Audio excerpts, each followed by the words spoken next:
la voz de los protagonistas. Contacto telefónico. Bueno, nos da mucho gusto conversar con Cristel Rosales, coordinadora del Programa de Justicia de México Evalúa, que ya en anteriores ocasiones nos ha acompañado para hablar de estos temas y ofrecer luz y un panorama más claro sobre esto que tanto nos lastima, que es la violencia, sí, la incidencia delictiva, pero la impunidad. 96.3% de impunidad en extorsión, homicidios, secuestros y feminicidios. O sea, estamos hablando de que en México las autoridades de procuración e impartición de justicia solamente resuelven 10 de cada 100 delitos que se cometen, pero bueno, hay ilícitos y hay casos de algunas entidades donde esos niveles de impunidad son incluso pues más altos. Cristel, muchísimas gracias por estar con nosotros una vez más en estos micrófonos. Marcela Pámanes, Arturo González y Manuel Cerrato, te saludamos con mucho gusto. ¿Cómo estás? Buenos días. Muy buenos días, pues un gran gusto de volver a estar en su espacio. Gracias por permitirnos aquí compartir con su audiencia pues parte de la información que generamos en México Evalúa. Un saludo a Marcela, Manuel, Arturo. Pues sí, efectivamente, solo compartirle a la audiencia que pues desde México Evalúa nos hemos comprometido con hacer esta evaluación año con año de la justicia penal. Consideramos que no hay una mayor apuesta donde tengan que estar pues todas las prioridades y los esfuerzos por parte de las autoridades en construir un Estado de Derecho y de derechos para las personas. Uh-huh. Sí, justo parte de lo que nos refleja la panorámica nacional, pues es un sistema de justicia penal colapsado, ¿no? Tenemos no solo una criminalidad creciente, sino tenemos autoridades que no están logrando, digamos, evolucionar con estos fenómenos criminales, logrando estar mejor capacitadas, con mayor personal y con personal más profesionalizado para realizar estas investigaciones. Y pues lo cierto es que la justicia se está volviendo una excepción. Sí, es lamentable eso. Ahora, hay 4 delitos con porcentajes de impunidad arriba del 96%, ya los decíamos, el homicidio doloso que tiene, por ejemplo, un 95.7% de impunidad en Zacatecas, Yucatán, Ciudad de México y Jalisco alcanza el 100%, o sea, es totalmente grave y habla de una ausencia también de Estado, de una sociedad que, no sé si hemos normalizado la violencia. El feminicidio con 88.6% de impunidad, pero con una impunidad plena también en Zacatecas, Quintana Roo, Ciudad de México, la desaparición, el secuestro, la extorsión, es decir, prácticamente cualquier ilícito tiene niveles de impunidad altísimos. Todo esto es parte del informe Hallazgos 2022 de México Evalúa, Hallazgos 2022, Evaluación de la Justicia Penal. Ahora, Cristel, lo hemos conversado también en otras ocasiones, a nivel de infraestructura, de personal, de presupuesto, las fiscalías en los diferentes estados del país pues están totalmente rebasadas en su acción. Hay déficit de ministerios públicos, hay agentes que tienen más de un centenar de carpetas ellos solos.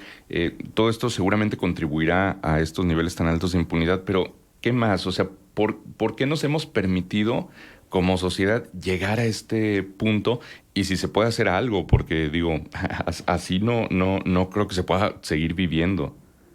Definitivamente, pues justo lo que apuntas es uno de los elementos que tendrían que estar en la discusión pública, ¿no?, cotidiana, y que tendrían que estarnos convocando a buscar un cambio, ¿no? No podemos seguir viviendo así, mucho menos en un contexto en el que el país atraviesa por muchas crisis de violencias y de derechos humanos. Mira, yo apuntaría algunos elementos que creo que son necesarios, ¿no?, también compartir con la audiencia. Uno de ellos tiene que ver con el presupuesto, ¿no? Uh-huh. El sistema de justicia penal, pues no quiere decir que con el presupuesto ya vamos a resolver todo, pero lo cierto es que incorporar innovaciones en las instituciones, mejorar las condiciones laborales del personal, o incluso, digamos, desplegar a las personas para realizar una investigación de campo, pues exigen tener ciertas condiciones mínimas presupuestales, y el sistema de justicia penal ha sido uno de los más golpeados, ¿no? Si bien ya no es solo una reforma de justicia que se ha quedado un poco pues a la deriva, ¿no? Sino que puntualmente, en términos de presupuesto, se le ha recortado casi el 50% solo de un año a otro, ¿no? Entonces, esto obviamente impacta de manera distinta en las entidades federativas, pero una de las instituciones pues más golpeadas con estos recortes están también en los poderes judiciales, que además tienen que implementar otras reformas. Tenemos la reforma laboral, tenemos el Código de Procedimientos Civiles. Entonces, prácticamente les estamos pidiendo a estas instituciones que hagan mucho más con prácticamente nada, ¿no? Entonces, creo que eso sí es un punto que además con lo que está sucediendo a nivel federal, ¿no? Con este recorte tan fuerte al Poder Judicial Federal, pues cobra total importancia. Ese es un punto que pondría, digamos, sobre la mesa. Otro punto también tiene que ver con necesitamos ya cambiar la mirada, ¿no? Lo hemos platicado en otras ocasiones, pero lo cierto es que todavía sigue siendo un tema poco trabajado a nivel de las fiscalías, ¿no? Las fiscalías, con esos recursos que tienen actualmente, no tienen la capacidad para dar la misma respuesta a todos los casos que conocen. Entonces, necesitamos tener tiros de precisión. Y para ello, varias de las fiscalías en el país han adoptado, entre ellas Coahuila, políticas de persecución penal. ¿Esto qué significa? ¿No? Es un instrumento donde se definen las prioridades y se dice cuáles casos qué tipo de casos más bien, tiene que recibir una atención pues con todos los recursos de investigación, y cuáles otros casos, quizá casos menores, sin violencia, pues pueden ser resueltos a través de otras vías. También por el sistema de justicia penal, pero no necesariamente a través de una investigación y de un juicio. En este sentido, es ya urgente que no solo se generen estos instrumentos de política pública, sino que además las fiscalías los adopten en su operación cotidiana. Ahora tenemos 16 fiscalías que ya cuentan con estos instrumentos, pero lo cierto es que, son instrumentos muy recientes. El año pasado prácticamente los estuvieron publicando, y ahora necesitamos pues que empiecen a permear en la operación de las instituciones, ¿no? Y ahí justo, ahora que hablaba de los índices de impunidad, es donde tendríamos que empezar a ver los cambios. Lo ha hecho Coahuila, por ejemplo, con los casos de secuestro, ¿no? Tiene una efectividad prácticamente de las mejores en el país, y ese es el tipo de situaciones que tendríamos que estar observando, ¿no? Cómo priorizar casos de homicidio, casos de feminicidio, casos que atentan contra nuestra libertad, por ejemplo, desapariciones, o casos que atentan contra la libertad y seguridad sexual. En muchas entidades hemos visto un incremento de violaciones y de casos de abuso sexual, ¿no? Definitivamente necesitamos transitar hacia esa vía. Muy bien. Cristel, buenos días. Te saludo Arturo González. Parece que estamos atrapados en un duelo de retóricas. Por un lado, el presidente López Obrador señala al Poder Judicial de contar con privilegios extraordinarios, además de ser uno de los poderes más corruptos del país. Por otro lado, está el Poder Judicial reclamando estos recortes, o por estos recortes, que no tiene lo suficiente para modernizarse. ¿Cuál es entonces la salida a este entrampamiento en el que nos encontramos?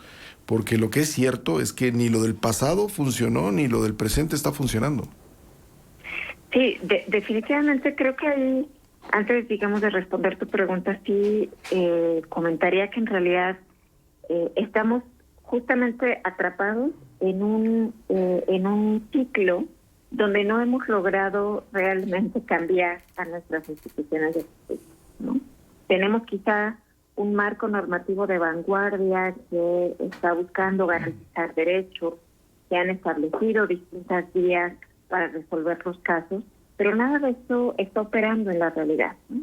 Y gran parte de ello, y ahí sí estamos, digamos, muy conscientes de ello, ha sido justamente por el desamparo del tema de justicia, ¿no?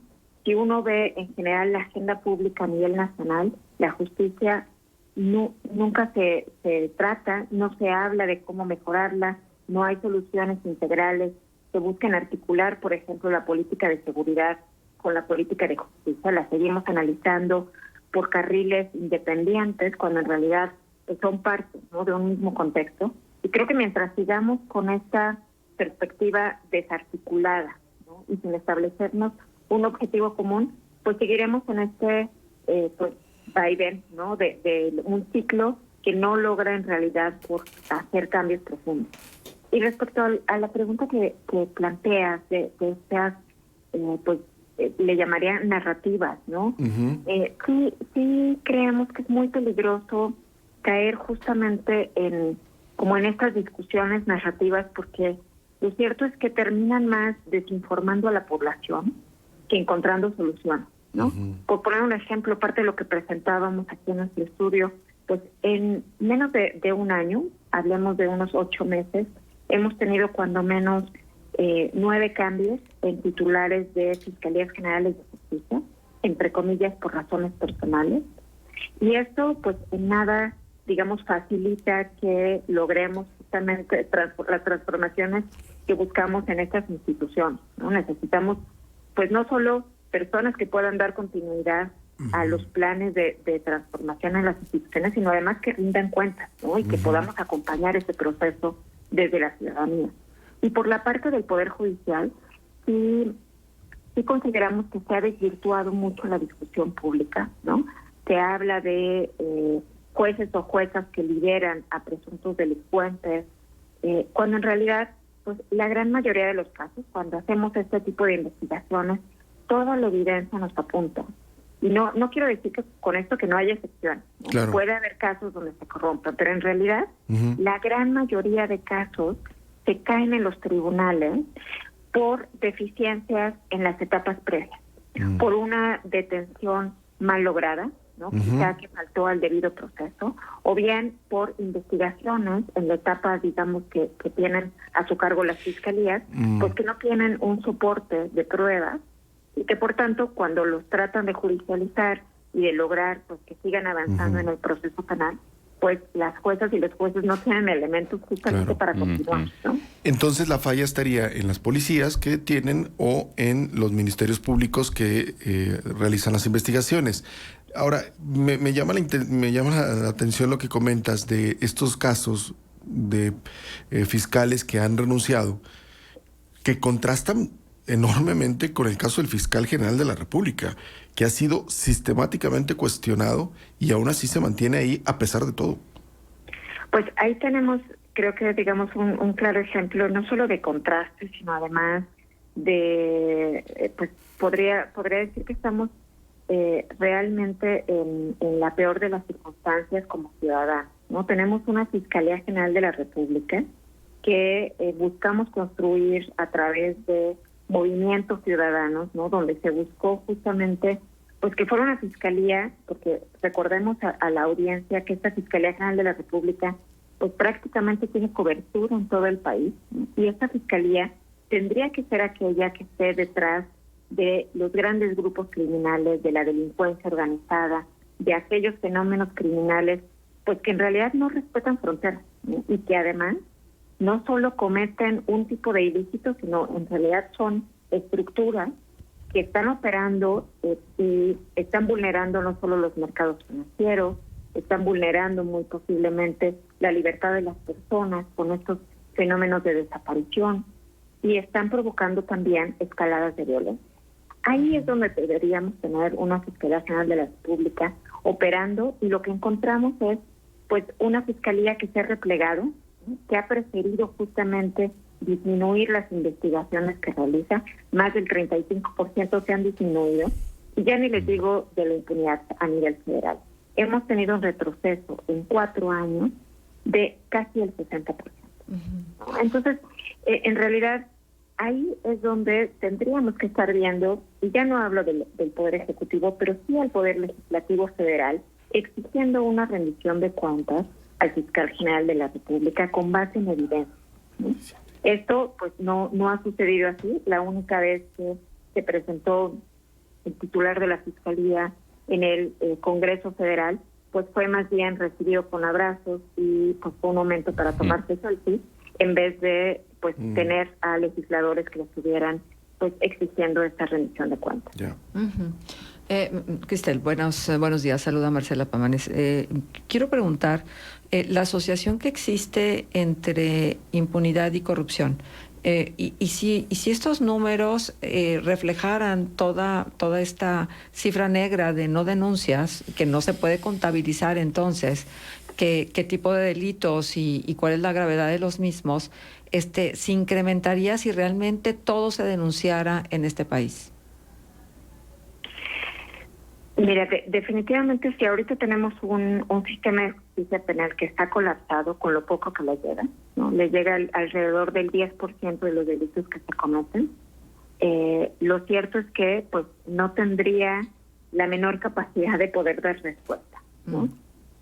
Aquí sí es muy importante y para nosotras lo hemos apuntado en el reporte, del estudio que hicimos, pues avanzar en distintas vías. Por un lado hemos visto, y uno de los casos es Coahuila, hemos visto fiscalías que han buscado adoptar el uso de tecnologías para acercar el proceso de denuncia a la ciudadanía, ¿no? A través de la denuncia virtual, a través de una denuncia pues que quizá no implica, ¿no?, enfrentarse cara a cara con un ministerio público, donde sabemos que puede haber procesos de revictimización. Y en ese sentido creo que es, digamos, muy saludable incorporar, ¿no?, esas nuevas tecnologías para poder ir acercando pues los procesos y la justicia a la ciudadanía, pero creo que es un hecho que necesitamos trabajar también en otras vías, como es el caso de pues asegurar que estos casos se investiguen y tengan una resolución efectiva, y esto puede enviar señales a la ciudadanía de que vale la pena pues acudir a las autoridades a denunciar, ¿no? Esto está sumamente ligado con el tema de corrupción. Desde nuestro trabajo hemos justamente pues hecho investigación de casos a través del lente periodístico para tratar de pues discernir un poco dónde están los mayores espacios de corrupción, y encontramos que no es, digamos, no es tan necesario que hagamos grandes reformas legales, ¿no? Lo que necesitamos son, por un lado, procesos internos que tengan controles específicos donde se pueda supervisar la operación de un ministerio público, de un policía, de una persona juzgadora, y que eso nos pueda dar pie pues de identificar malas prácticas, ¿no?, y de poder no solo identificarlas sino sancionarlas. Eso es uno de los elementos que sí o sí tenemos que trabajar. Otro de los elementos tiene que ver con la profesionalización del personal. A nivel nacional, de 32 fiscalías locales, solo 8 cuentan con servicio profesional de carrera, que solo se acota pues a la fase inicial, ¿no?, de selección del personal, pero ya no continuamos desarrollándolos, ya no continuamos profesionalizándolos y mucho menos evaluando su desempeño. Exactamente. Muy bien. Cristel, pues invitamos a la gente a que descarguen y lean el reporte completo Hallazgos 2022, Seguimiento y Evaluación de la Justicia Penal en México. Lo descargan en el portal mexicoevalúa.org. Como siempre, Cristel, agradecemos muchísimo tu presencia con nosotros.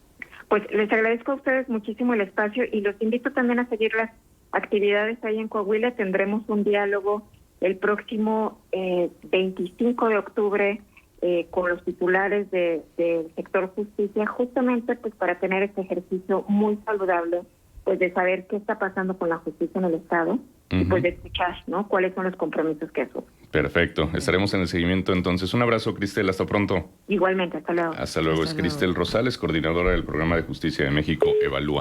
Vamos a la pausa, 8:28. Regresamos enseguida. Contextos. El programa líder en la radio hablada en La Laguna.